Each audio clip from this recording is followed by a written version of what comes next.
Hello everyone. As promised, I'm going to start a new playlist called Deep Learning and TensorFlow, and this is the first video for that. So we're gonna see doing neural networks, deep learning, and we're gonna do it using TensorFlow, and to do it we are not going to use an IDE or notebook or something. Instead, we are going to use the Google Colab environment. And here in this first video, I want to show you why we're going to use Google Colab, which is really interesting and powerful over using like a Python IDE or anything else. So let's take a look at some advantages of Google Colab in this video. So first thing that it does is free. You don't need to pay for it to use it. Then one of the big advantages is if you have very demanding computations, you can use graphic processing unit and also tensor processing units. You know, you can get computers with GPUs. You have to pay extra dollars for that. TPU is not right now available for personal computers. So this basically high fidelity processing units are freely available to you if you use Google Colab. So first let me show you where Google Colab is and how to use it, and then we go over the other advantages. So the first thing is you need to go to Google Drive. Okay, so when you go to Google Drive, then what you can do is you click on New. And then you see here, you can create Google Docs, Google Sheet, Google Slides, Forms, everything. You go under More, and then here you have, this guy says what? Google Collaboratory. Okay, so you can start a Google Colab document. If you don't have this installed, which probably you don't when you go first time and you don't see it, you go here, click on Connect More Apps, and then you look here for what? For Colab. So if you just type in Colab, then it brings it, and you click and you install it here. Okay, so you install it. There are a lot of extra apps here under Google, and this Collaboratory, once you install it, now you should be able to what? Click on New, and then say what? Give me a Google Colab document. And when you do that, Google Colab is going to start, and this is an environment that you can write your Python code, and you can do machine learning, deep learning, anything you want using all sorts of libraries. So let me tell you first, I said about GPU and TPU. So this is the environment, and if you go under runtime, and then you go here to change runtime type, if you click there, then you see here I have CPU, I have GPU, I have TPU, and I can select them. Now, if you want basically access to premium ones, you can buy, but these are free. Sometimes if there are a ton of traffic on them, they might not be temporarily accessible, okay, but most of the time they are. So right now I can select this GPU or this TPU to use, okay? And here you see you can do Python or you can do R. And here we choose Python, and for now I'm just gonna go with CPU. I want to show you some simple demos, but if you have some basically deep learning but a lot of computations like convolutional neural networks, recurrent ones, and some other highly demanding networks, then you might choose one of these and get to use them for free. You know, they are very expensive. So it's free, you can use this. What else? Another huge thing is it has all of those libraries that you need pre-installed. So you don't need to go through the pain of installing all the required libraries, whether it's TensorFlow or NumPy or scikit-learn or Pandas or whatever. All of these libraries, you just have them available. So look here, this is a document that I made. And here you see, if I want to insert NumPy or import it or matplotlib, I have videos for all of them on my Python playlist. All I need is to just import them. They are already installed. I don't need to do anything. If I want to import TensorFlow, here. If I want to import Pandas, right here. So they're all there. if I want to get this basically file upload from Google Colab, it's all there. So that's another huge advantage. You have all of these libraries installed, and I'll show you advantages when we go and start coding. The next thing is you can share your work on GitHub, and also several people can work on it at the same time because it's a cloud-based system. Okay, so since it's a cloud-based, several people can work on it. That's why it's called Colab. And also you can share your work very fast and very conveniently. So here, look, if I go under File, right? You see, I can open, save, and everything, right? You see, this is for opening, saving, and everything. But now if you look here, it says save a copy as github.gist, right? So I can create a copy on GitHub, or I can create a copy on what? On my Google Drive. And that's the next advantage. Since you can upload your code or save it on Google Drive, and you can also read data from Google Drive, then you don't have ever a memory shortage problem. As long as you have enough room on your Google Drive, there is a ton of free space for you to use. Okay, so you see all of these advantages. And the other one that I want to mention, and that's very interesting, is the code snippets. Those are code snippets that you can just, you're looking for doing some common task, and instead of going to Google or elsewhere and find the code for it or writing it, if it's a long task, you can just search for that task and find the code and just simply insert it. Okay, so it's very convenient, and I'm going to show you that. So let's go through a few things, a few simple things to do, and then I'll show you the code snippet at the end. So here, let's say I want to create some data from NumPy, and then I want to use matplotlib to what? To plot some simple function. And here in this video, I'm not going to do deep learning. I just want to show you the power of Google Colab. So here, I say, hey, create for me data from 0 to 4 pi, 200 data points using a numpy.linspace command. Then that's your x. Then numpy.sign of x is used to create y. Then I used plt, which is matplotlib.figure, to create a figure. Then I use the plot command and x and y, and I give it the label of y equals sign of x. Okay, yes? Good. So here, if I just run this portion of the code, I should be able to create a sign function. By the way, you can just click on this run button. It runs the whole thing. But if you don't want to run the whole thing, if you go under runtime, you have all scenarios for running different portions of the code. So if you want to run the selection, you do Control-Shift-Enter. If you want to run all, Control F9. Run before a line, Control F8. Run after, Control F10, right? You see? So there are lots of things. You can interrupt execution, right? You can restart the session and run all. There are lots of things that you can do. You can see runtime logs. You can see resources. There are lots of things you can do. So here, if I just want to run this, I grab the whole thing, highlight it, and do Control-Shift-Enter, right? And just run that plot function, and you should be able to see the results down here. There we go. Look, that's the sign function between 0 to 4 pi. See, perfectly working.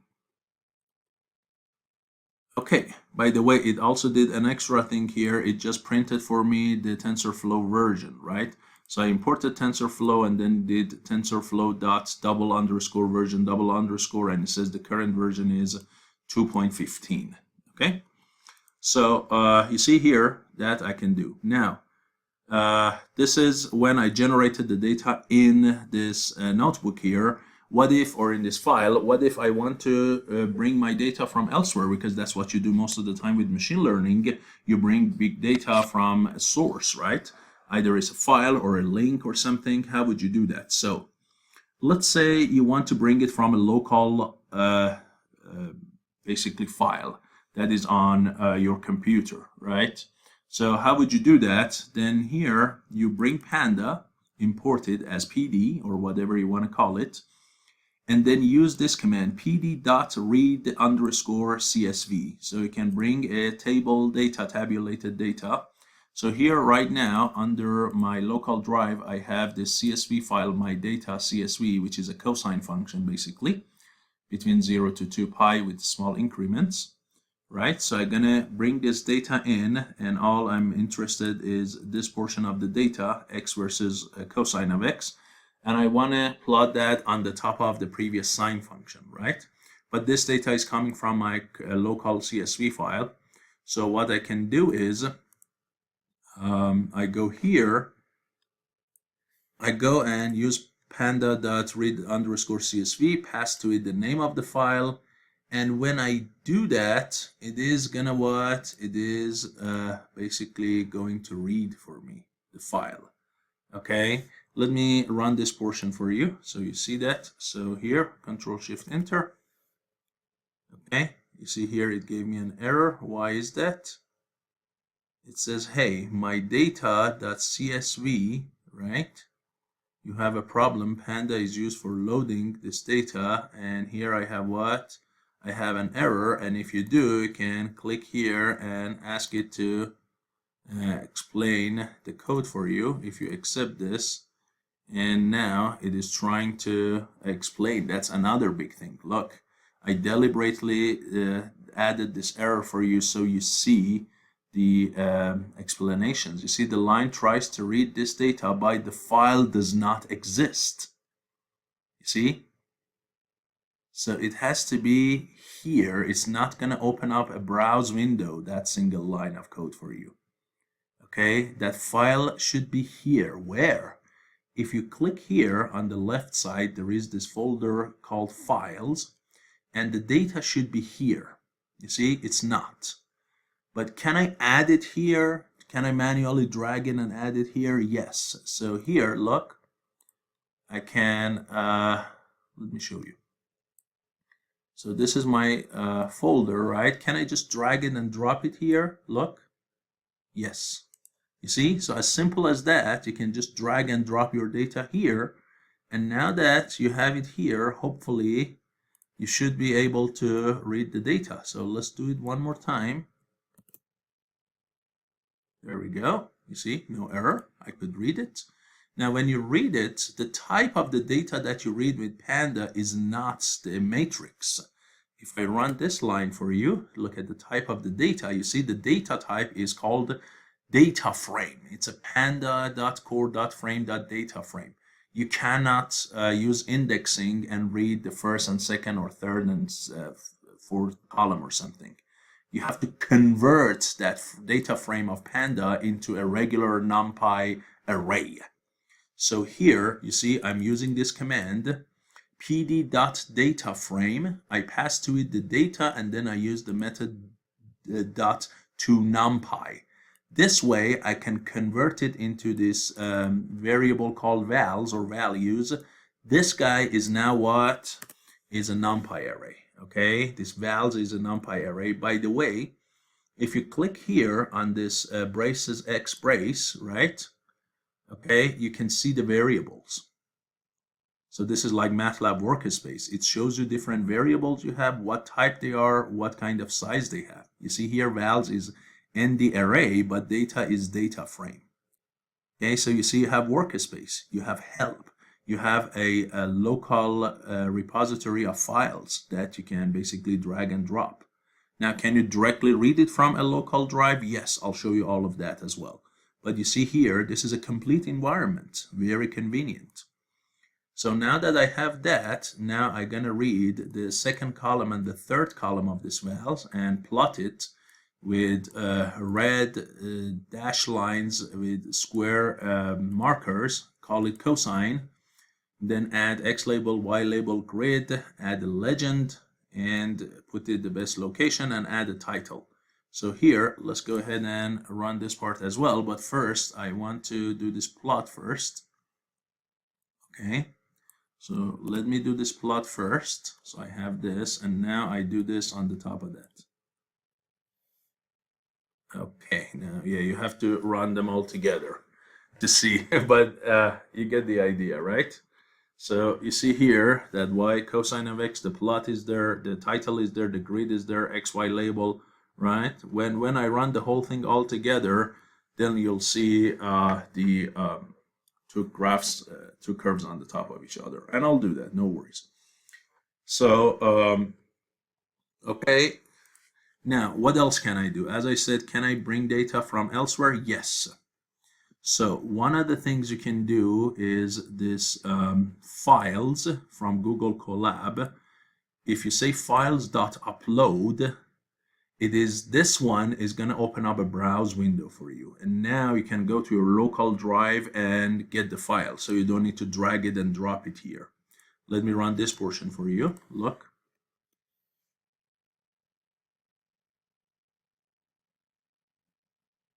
You see here, when you click on that, now if you go, you see the browse. So you go there, and now you can go to your local drive and get this guy and bring it in. Now I already had it, so now it's going to be saved my data1.csv, and you can go here and you can see it, right? I have two of that, and if you don't want this new one, of course, you can go ahead and what? You can just delete the file or rename it or anything. Okay, but you see that one gave me the browse window, and so that's how you get it from a local drive. And this is if it's there already, you can read it. And if you want to get data from a link, a website, so here you provide the address, the URL, and then the command that you use is with keras. So you say tensorflow.keras.utilities.getFile. You use the method getFile, and you give the name of the file to be downloaded from the URL, and it is going to read it for you, just like that. Okay, and if you want, you can see the first few lines, the first few rows of that file by using the exclamation mark head. Okay, so you can look at the header lines of the file. Okay, or here when you uploaded the file, you can use the ls, the list with exclamation to what? To show the contents of the current directory. So let me run the whole thing all together so you can see that. Okay, so of course you see here that it got the data from the website, and it shows the first few lines. So this is all the way to here. You see where this green arrow is, this is where you are stuck. This is where you need to do something. So the code ran all the way from top to here, and now it's waiting for some action from you, right? You see this guy is spinning, means there is something going on. You have to have attention on it. So you see it did all of this. It brought X and Y already. If you go, you should be able to see X and Y, right? And then it is waiting for you to get that local file. So we go and get the local file as we did last time. And it does that. And as I said, you see the two curves on the top of each other with legend and everything. And this is the result of the ls command. Here is basically the files you have in the local directory. Okay, here basically. These are those files that you have, and which you get with the ls command. This is with that head command. And this is any way that any different way that you can bring a file. Okay, upload the file, and as I said, you can go to file and then you can save to when you save it, it is going to be saved on what? On your Google Drive. So you see here, if I go to my folders, right, I have a folder I created called Deep Learning and TensorFlow, and I'm going to share this folder with you. It is going to be under the description of the playlist, and I allow you to access these files and look at them. And here you see that is the file that I made. So this is regarding that part. Now, I said I'm going to tell you about the code snippets, right? So let's say you want to perform a task, and it involves a lot of lines of code. So how would you do that? So I showed you here, this one, files, this is variables, this is find and replace, this secrets, we'll get to it later maybe. And then command palette, this is all of those things that you see up there. You can find them all here, add a comment, add a code cell, add all sorts of things, runtime and so on. But this is the one that we want to talk about, code snippets. This is very interesting. So if you click here, it brings a list of different tasks that you can see here, and it's very amazing that you can have all of them. For instance, to capture frames from a camera, from a webcam, that needs a bunch of lines of code, right? But you don't need to write all of it or copy and paste it from the web or something. You just click here and you say what? Here, you see I clicked on the plus and it added all of that code for me right here. And now look, if I click here, okay, and then click down on this bottom line, look what happens. You're gonna see me right down here. There we go. Hello, right?